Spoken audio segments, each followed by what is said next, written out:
news from the street. 919fm.com. Here's what's happening.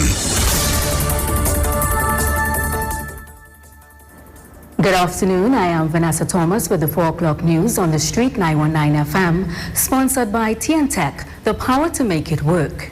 In the headlines, Princestown MP granted an exemption to return home. Protests continue as healthcare workers reject 25% increment payment. Ceiling collapses at the Couva Secondary School. And internationally, Chinese neighborhoods on lockdown as coronavirus cases rise. And now the news in detail. Princestown MP Barry Padarath has been granted an exemption to return to Trinidad and Tobago to be screened by the United National Congress. Padarath left the country in March for Florida before the closure of our borders. It was confirmed on Tuesday by National Security Minister Sot Young that the Princestown MP was given the green light to return home. Recently, Trinidad and Tobago's ambassador to the United Nations, Penelope Beckles, was also granted an exemption to return to the country. She was selected as the People's National Movement ARIMA candidate for the upcoming election. Disgruntled healthcare workers at the Eric Williams Medical Sciences Complex in Mount Hope staged another protest on the compound today. They are demanding the authorities pay them 100% of the increments owed to them.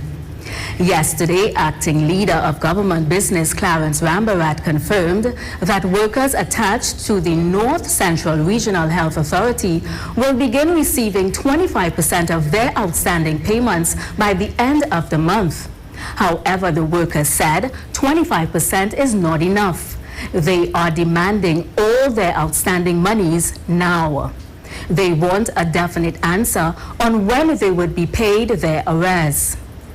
This follows a protest on Friday at the Eric Williams Medical Sciences Complex. Healthcare workers say another demonstration is scheduled to take place at the Port of Spain General Hospital tomorrow. In other news, parts of the ceiling of the Couva West Secondary School has collapsed. Poor work is being blamed as repair work was done on the ceiling only last year. MP for the area, Rujanath Indar Singh, is asking what would have happened had children been in the classroom. He calls on the Education Minister, Anthony Garcia, and his junior minister, Dr. Lovell Francis, to treat with infrastructural problems at the various schools across the island. Secondary students return to school to write the CAPE and CSEC exams next month.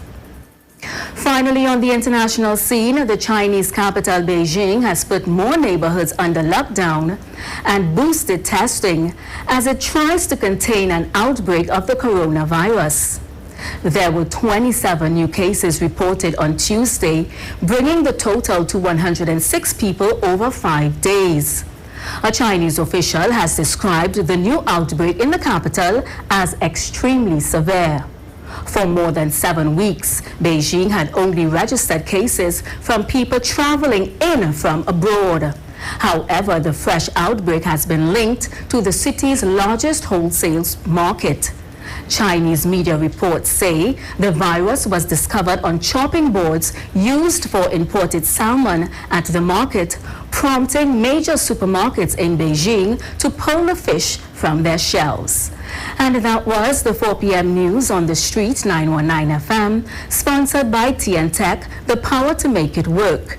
Recapping the headlines, Princestown MP granted an exemption to return home. Ceiling collapses at the Couva Secondary School. North Central Regional Health Authority workers reject 25% arrears. They want 100%. And internationally, Chinese neighborhoods on lockdown as coronavirus cases rise. I am Vanessa Thomas. Do enjoy your afternoon.